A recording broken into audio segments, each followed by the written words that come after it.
PEA. Promoción de educación abierta.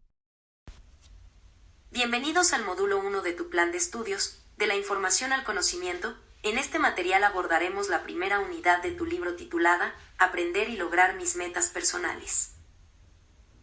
Comenzamos identificando el contrato como una herramienta para autogestionar nuestras actividades, metas y objetivos a corto y mediano plazo. Es importante reconocer de manera general las partes de un contrato.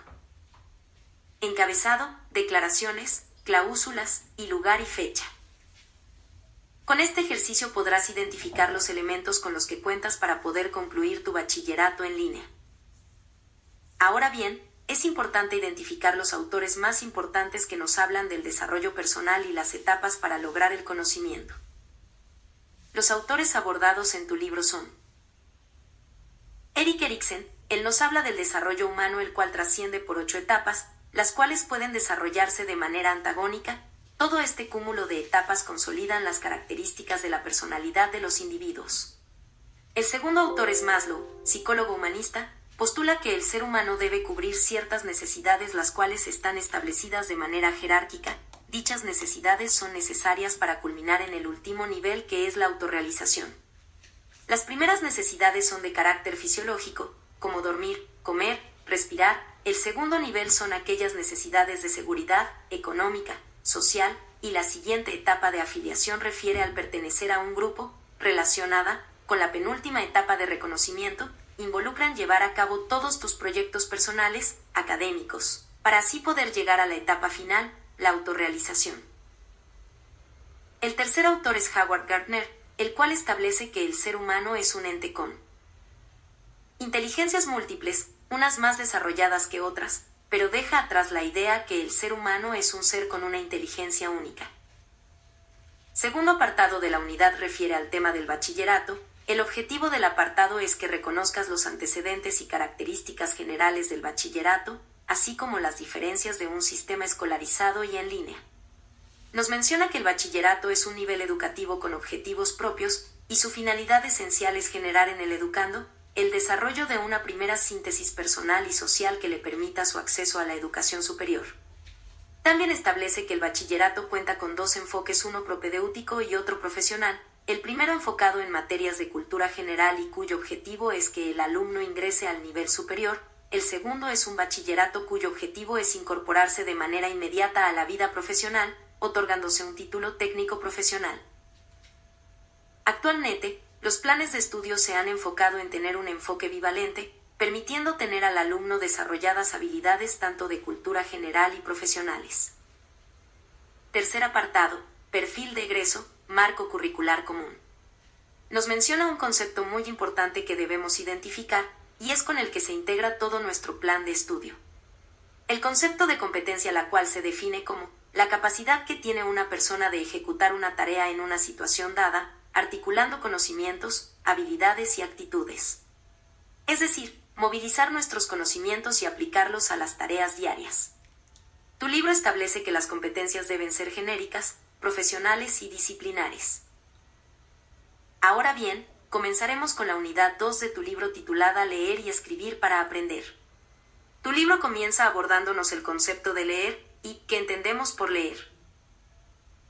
Nos menciona que era considerada una actividad pasiva en la cual el individuo comprendía directamente lo que estaba leyendo. Después, fue considerada una actividad activa porque requiere de interpretación. También es considerada una práctica social, como un medio para transmitir la cultura o simplemente una habilidad básica del pensamiento. De acuerdo a las autoras Margarita Palacios y Alicia Peredo, existen ventajas de leer. La primera es el acceso a la información. La segunda estimula nuestras facultades intelectuales. Y tercero, propicia la lógica del pensamiento. Como segundo concepto importante es definir qué es un texto. Tu libro nos menciona que es considerada cualquier manifestación verbal y completa que se produce con el fin de comunicar algo en una situación concreta. En módulos más avanzados entenderás que el texto es un conjunto de enunciados que transmiten un mensaje. Además, podemos identificar en ellos su estructura interna y externa. Eso nos permite tener una visión del mundo. Los textos pueden ser literarios para leer o escuchar, largos o cortos, continuos o discontinuos. Segundo tema importante de la unidad 2, la clasificación de los textos. Para referirse a las modalidades textuales son aquellas que reflejan la intencionalidad comunicativa, que quiere decir, es la forma en que el autor transmite y la forma en que lo hace. Las modalidades textuales pueden ser descriptivas, narrativas, argumentativas o expositivas. La modalidad descriptiva es aquella que ayuda al lector a hacerse una imagen del lugar, cosa o persona a la cual se quiere representar. Lo hace mediante rasgos distintivos, utilizando un lenguaje que permite vislumbrar las características del objeto o del lugar. Como ejemplos de texto podemos encontrar el relato, la epopeya, el retrato y el autorretrato. La característica principal es que el autor da detalles específicos. La modalidad narrativa es aquella que incluye cualquier texto que relaciona una serie de eventos de manera cronológica utilizando un lenguaje imaginario o expresando emociones. Como tipos de texto de esta modalidad encontramos la novela, la crónica, la reseña, el cuento o la leyenda. La siguiente modalidad argumentativa es aquella donde el texto tiene coherencia, donde argumenta y plantea razones en función de lo que intenta explicar. Son textos que buscan persuadir o convencer al lector sobre un tema en particular. Aquí podemos encontrar los textos científicos, textos legales, ensayos y debates. La última modalidad, la expositiva, es el texto cuyo objeto pretende dar a conocer e informar hechos o conceptos específicos, busca aclarar y detallar la información. Como ejemplos tenemos el artículo de divulgación, artículo didáctico, la entrevista y enciclopedias.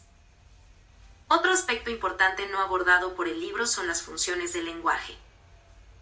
El lenguaje tiene distintos fines de acuerdo con el uso social que le damos, por ello la importancia de reconocer los tipos de funciones. Puede llegarse a confundir con las modalidades textuales, pero estas refieren a la intencionalidad del autor y las funciones a la forma para poder expresar su mensaje. Pueden ser de forma emotiva, apelativa, fáctica, poética o metalingüística. Y comenzamos abordando los textos de carácter informativo. Los dos principales. De divulgación científica, son textos de modalidad expositiva. Su objetivo es poner al alcance del público en general temas que pudieran ser poco accesibles por su estructura técnica. Es importante recordar que la estructura general de los textos es una introducción, un desarrollo y una conclusión. Y también nos aborda el texto didáctico. Es un texto de la modalidad expositiva. Su objetivo va dirigido a un grupo específico y responde a un método de enseñanza, requiere de conocimientos previos, contiene ejemplos, actividades y sugerencias. Gracias por leer el material. Recuerda dar lectura a tu libro.